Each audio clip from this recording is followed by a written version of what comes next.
Celtic are right back in the title race after a massive weekend result, and Scott Brown says they can go all the way.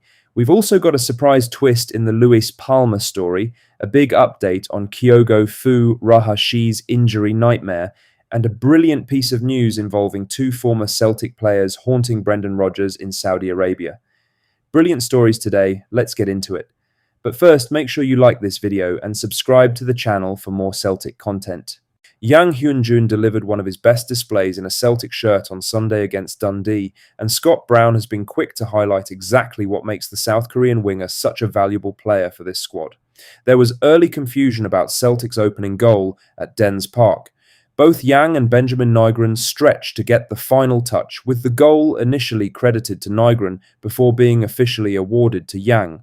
Either way, the winger was not done there. Operating primarily on the right flank before switching to the left late on, he put in a tireless shift both with and without the ball. He was involved all over the pitch, pressing from the front, tracking back, and then producing the key moment that turned the game completely in Celtic's favour. Yang won the challenge that led to Dundee's Charlie Astley being sent off for denying a goal-scoring opportunity, which effectively ended the match as a contest. Speaking on BBC Sport Sound, former Celtic captain Scott Brown was full of praise. He said, "Yang, he has put a power of work in, off the ball as well. He's underestimated. I know we talk about Dyson Maeda all the time, but Yang does put in so much work rate for the team off the ball. On the ball, people always expect him to do things, but people forget about that side of the game." Brown is right. Yang consistently gives more than his stats suggest.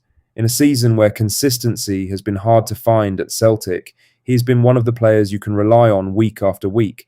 And with 6 games left and a title race suddenly alive again, Celtic are going to need that same output from him every single time he crosses that white line.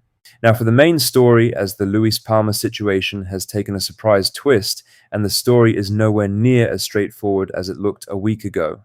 Palmer made headlines recently when he said publicly that he wants to return to Celtic Park, describing his time in Glasgow as a great experience and stating clearly that he hopes to get a second chance. Those comments seem to signal the direction of travel, but his Lech Poznan manager Niels Fredriksson has now responded, and it paints a very different picture. The Danish boss told the Celtic Way that Palmer's words did not change anything from Lech's perspective at all. He said, "For me, his recent words weren't a big deal. He remains a Celtic player, so he has to be loyal to them in some way. What matters to me is that he gives everything he has to help us. There will be time to decide on his future, and, in my opinion, he's also quite happy in Poznan. However, none of us knows what will happen in the summer. We do know that he'll stay with us for the next 8 matches, and we can count on him." That is a calm and measured response from a manager who is completely focused on finishing the season.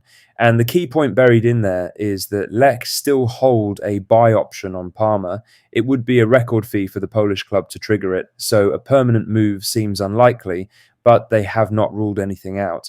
The fact that Fredriksson specifically mentions Palmer being happy in Poznan is worth noting. For Celtic, the summer decision on Palmer will come down to one question: what role would he actually play? He lit up his first season at the club.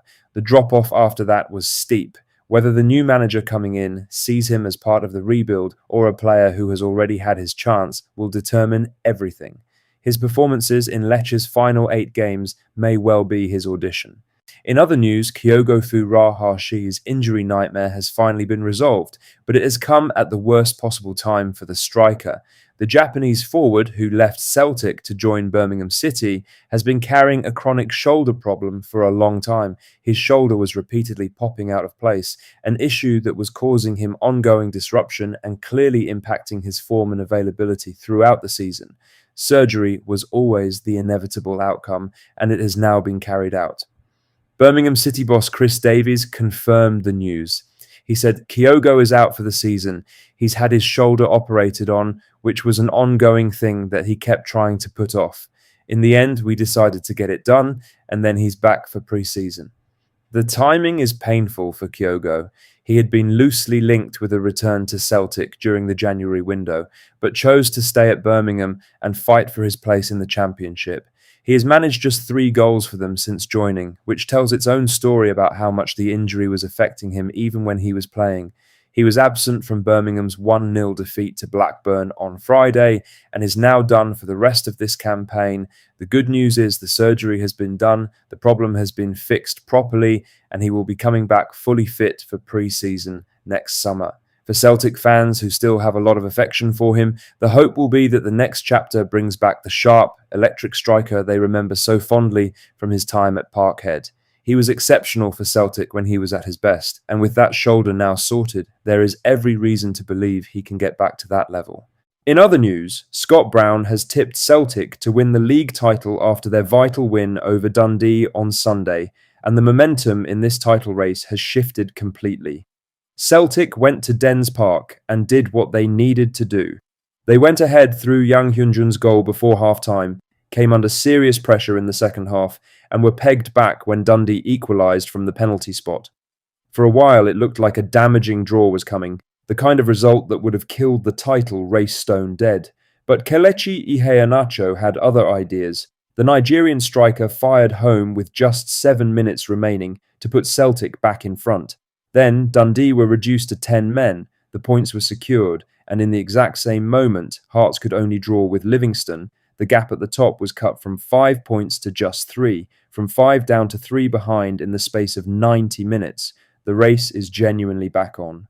Brown, speaking on BBC Sports Sound after the final whistle, was full of belief. He said, "Celtic have the mentality. If they can keep everyone fit and keep the work rate up, I don't see why they can't do it."